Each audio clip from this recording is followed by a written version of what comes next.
میں ظاہری شکل و صورت میں بھی مرد ہوں اور میڈیکل معائنے کے بعد بھی کوئی مردانہ کمزوری ثابت نہیں ہوئی، لیکن اس کے باوجود مجھے عورتوں میں کوئی دلچسپی نہیں، اسی وجہ سے شادی سے بھی انکار کرتا ہوں۔ مجھ میں عورتوں کے لیے زیرو اٹریکشن ہے، جبکہ مردوں میں بہت اٹریکشن محسوس ہوتی ہے، لیکن مردوں والا تعلق تو آپ کی ویڈیو کی روشنی میں حرام ہی دکھائی دیتا ہے۔ پلیز مجھے بتائیں اسلام میں میرے لیے کیا حکم ہے، کیا شادی کروں یا نہ کروں؟ مہربانی فرما کر ڈیٹیل جواب دیجیے۔ انا للہ و انا الیہ راجعون۔ بات یہ ہے کہ میری ویڈیوز کی روشنی میں یہ جو ہے وہ قوم لوط والا عمل حرام نہیں ہے، بلکہ صحیح الاسناد احادیث کی روشنی میں حرام ہے۔ جی، جامعہ ترمذی میں ابو داؤد میں حدیث ہے کہ جو قوم لوط کا سا عمل کرے جی، وہ لعنتی ہے، اور نبی صلی اللہ علیہ وآلہ وسلم نے فرمایا اللہ تعالیٰ حق کہنے سے نہیں شرماتا۔ جامعہ ترمذی میں ابو داؤد میں اللہ تعالیٰ منع کرتا ہے کہ تم اپنی بیویوں کے ساتھ قوم لوط والا عمل کرو، اور ترمذی ابو داؤد میں حدیث ہے کہ نبی صلی اللہ علیہ وآلہ وسلم نے فرمایا اللہ تعالیٰ نے اس چیز کو حرام قرار دیا ہے کہ کوئی مرد کے ساتھ ایسا عمل کرے یا کوئی مرد کسی عورت کے ساتھ ایسا عمل کرے۔ نعوذ باللہ من ذالک۔ اس کے اوپر میرا سیکس کے اوپر ایک ڈیٹیل لیکچر ہے، مسئلہ نمبر 155، وہ آپ دیکھ لیں، لیکن وہ میں ریکویسٹ کروں گا، میں بار بار کہتا ہوں کہ میرے سیکس کے اوپر ریلیٹڈ جو لیکچرز ہیں وہ ایک ہی لیکچر ہے جس کے کلپ بنے ہوئے ہیں، عورتیں عورتوں میں بیٹھ کے دیکھیں، مرد مردوں میں، یعنی اختلاط میں نہ دیکھا جائے۔ اس کے شروع میں میں نے اناؤنسمنٹ یہ کی تھی، باقی تو میرے اندر یہ کیپیبلٹی نہیں ہے کہ میں اس طرح کے ایشوز کے اوپر آئے دن، آپ کو پتہ ہے یہاں تو وہ لال داڑھی والی سرکار جو ہے وہ روزانہ انہوں نے کوئی نہ کوئی سیکسی قسم کا کلپ چڑھایا ہوتا ہے، میری ایک کمپیٹنسی نہیں، سیدھی سی بات ہے، میں نے ایک کلپ ریکارڈ کرا کے اس کو بند کر دیا تھا اس ٹاپک کو، کیونکہ یہ ٹرانسجینڈرز کا جو ایشو ہے،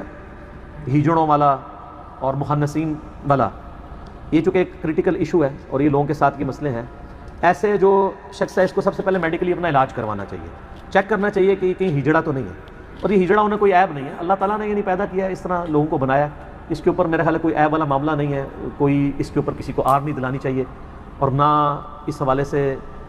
اگر کسی کو اللہ تعالیٰ نے اس آزمائش میں ڈال دیا ہے آپ اس کے اوپر کوئی اس طرح کے کامنٹس پاس کریں۔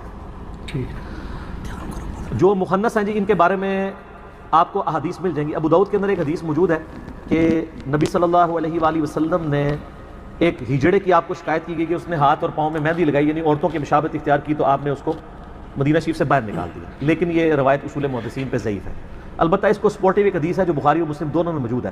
ام سلمہ سلام اللہ علیہا ام المومنین ہے، نبی علیہ السلام ان کے پاس آئے تو وہاں پہ ایک ہیجڑا بیٹھا ہوا تھا، مخنث کہتے ہیں عربی میں ہیجڑے کو، تیسری مخلوق بھی ہم کہہ دیتے ہیں، پنجابی میں خسرا بھی کہہ دیتے ہیں، اور ٹرانسجینڈر کہہ دیتے ہیں انگلش کے اندر۔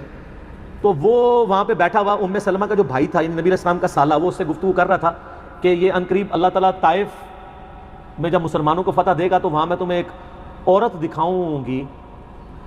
جب وہ جاتی ہے تو اس کو 4 بل پڑتے ہیں پیٹ پہ، اور جب آتی ہے تو 8 بل پڑتے ہیں، یعنی وہ اس کی، عرب کے لوگ موٹی عورتوں کو پسند کرتے ہیں تو وہ اس کے موٹاپے کی تعریف کر رہے تھے۔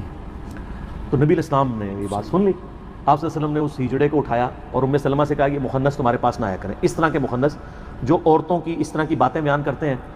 ویسے ایک ہجڑے کا اور عورت کا پردہ کوئی نہیں ہے، اس کے اندر تو عورتوں کے لیے اٹریکشن ہی کوئی نہیں ہوتی، لیکن اس طرح کے ہجڑے جو،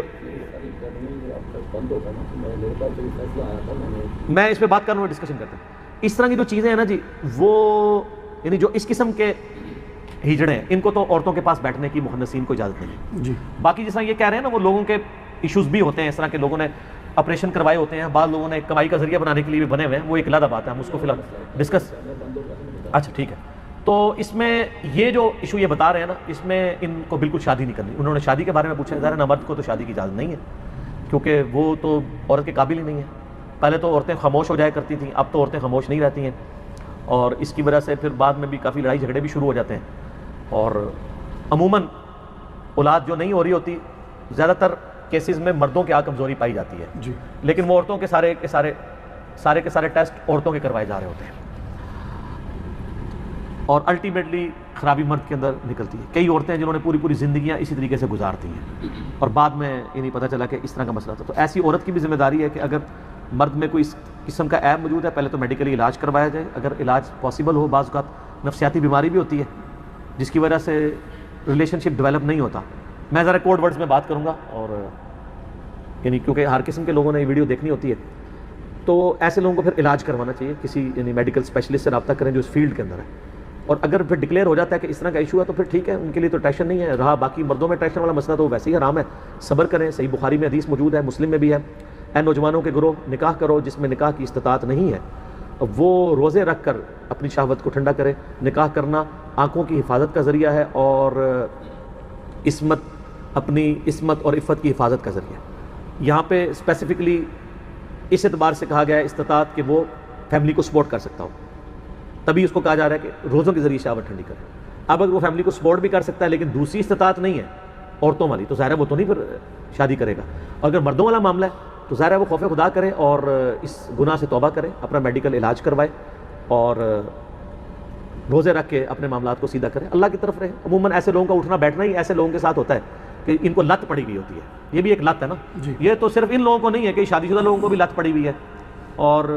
معذرت کے ساتھ مطلب مدرسوں میں یہ کام بہت بڑے لیول پہ ہو رہا ہوتا ہے. میں سارے مدرسوں کو اور سارے مدرسوں کے اسٹوڈنٹس یا ٹیچرس کو نہیں کہہ رہا ہوں، لیکن جو لوگ مدرسوں سے پڑھے ہیں ان کو پتہ ہے یہ معاملات اسکولوں کے اندر کم ہوتے ہیں کیونکہ ہاسٹل وغیرہ نہیں ہوتے. ادروائز اسکولوں میں بھی اگر ہاسٹل شروع ہو جائیں تو مدرسوں سے بھی زیادہ کام اٹھ جائے کیونکہ وہاں پہ اویلیبلٹی ٹیچرس کے لیے نہیں ہوتی. ویسے تو اس طرح کے واقعات اسکولوں کے لیے بھی رپورٹ ہوتے ہیں. یہ بھی یعنی میڈیا کی بھی 2 نمبری ہے، صرف مدرسوں کو ہائی لائٹ کرتے ہیں، اسکولوں کو بھی کرنا چاہیے جہاں پہ اس طرح کی برائی ہو رہی ہے. لیکن یہ علیحدہ بات ہے کہ مدرسوں میں یہ زیادہ ہو رہا ہے کیونکہ وہاں پہ اویلیبلٹی زیادہ ہوتی ہے، ان کے پاس چانس زیادہ موجود ہوتا ہے کیونکہ وہ تو بیچارے ماں باپ تو غربت کی وجہ سے بچے چھوڑ کے چلے گئے ہوتے ہیں، بعد میں استادوں کے رحم و کرم کے اوپر ہوتے ہیں. تو میں اب اس میں کوئی زیادہ یعنی ولگر گفتگو کرنا نہیں چاہتا. آپ کو مدرسوں کا معاملہ پتہ ہے. اگر آپ نے اس معاملے میں میرا کلپ دیکھنا، وہ بڑا سخت کلپ تھا عبدالستار ایدھی صاحب کے اوپر جب ایک مفتی نے کامنٹس کیے تھے، میرا وہ کلپ بڑا وائرل ہوا تھا، تو وہ آپ دیکھ لیں تو آپ کو پتہ چل جائے گا. عبدالستار ایدھی انجینئر محمد علی مرزا لکھے تو وہ کلپ ٹاپ پہ کھل جائے گا. ٹھیک ہو گیا جی. جزاک اللہ. جہاں تک سوال میں سنا تھا اس میں وہ میڈیکلی بندہ کہہ رہا ہے کہ میں فٹ ہوں. میں نے جواب ہر طرح سے دے دیا. ٹھیک ہو.